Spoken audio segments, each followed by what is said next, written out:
and cockleburs in the fall, and—" "Oh, shut up!" Elmer growls as he climbs on his little pinto.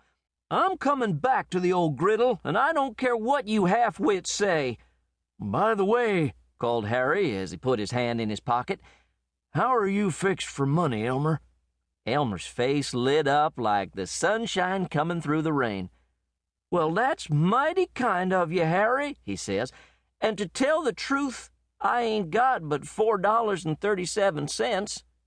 "Well, you want to take good care of it, 'cause that won't get you very far in a world full of wickedness like this. Don't spend it on liquor, and above all, don't do much gambling." Thanks, Harry. I don't hardly ever drink anything stronger than sody pop, and it's a cinch I ain't going to do much gambling on $4.37. He rode out a mile or so and then stuck around till evening, thinking the old man might change his mind. He stayed all night in Crow Butte and then started out the next day for Dry Valley, 'cause all the nearby ranches was full up with waddies. And besides, the foreman all knew Elmer too well to hire him on. Elmer was the beatenest specimen that ever struck Dry Valley County. He was so kind of innocent-like, and yet he was all fired with a six-gun. He could hit anything he could see, and he always hit something, whether he could see it or not. His idea of a joke was to shoot the cigarette out of a man's mouth or to knock the heels off a new pair of boots. He was always blundering and always having accidents and always doing the right thing at the wrong time. And he always had an excuse for it that would drive a man crazy when he come out with it so innocent-like. When he missed old Sorg Baxter's cigarette and nicked the end of his nose, Elmer said it was a blessing in disguise, and if he could shoot off an inch or two more, it would make old Sorg look almost human. The boys liked Elmer in spite of his loco ways, and the Griddle Ranch was heaven to him, especially when Helen was there. It was after the Carson rodeo, when Elmer mopped up in the shootin' and riding, that Helen insisted on riding all the way home with him. It made the old man suspicious, and he packs Helen off to school. He always says she never would marry any good-for-nothing $40 cowpoke, but was going to have some fine-looking, refined fellow that could take her into society. It was about 10 o'clock in the morning when Elmer started for Dry Valley. The sun was shining, a cool breeze was blowing from the west, and he begun to cheer up and take an interest in life. He rode past a prairie dog town, shot the head off a rattlesnake what had got up too early, and stirred up the dust under a ground owl what had stayed up too late.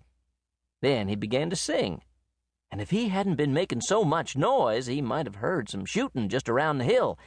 As it was, he bumped into the nicest hold-up anyone ever seen. The stagecoach was pulled up at the side of the road. The driver was slumped forward in his seat with his head hanging down on his breast. The reins had fallen to the ground. A young woman was stepping out of the coach where a masked man was giving orders, and a fat drummer from KC was stuck halfway through a window where he had tried to get out head first. One of the bandits was on top of the coach, unloading the express packages and mail sacks. Another was ripping them open, and the fourth was standing in front of the horses, which was scared considerable. Elmer took the most interest in the last one, 'cause he had a gun held plumb on the middle of Elmer's shirt front. "Get off of that horse," he yells. Elmer did. He tumbled off on the far side and come up shooting. The feller kind of doubled up and sat down with his hands over his stomach. Elmer banged away at the man on the coach, and he come tumbling to the ground head first. It all happened in a couple of seconds, with Elmer shooting from underneath his horse. The stage horses had been rearing and plunging, but couldn't get away as long as the man was in front of them. Now they went dashing down the road, the reins strung out behind them, and the fat drummer yelling like a buck Sioux at the summer dog feast. The two remaining bandits began popping at Elmer, and one of them nicked him in the left hind leg. Elmer had to stop shooting in order to reload.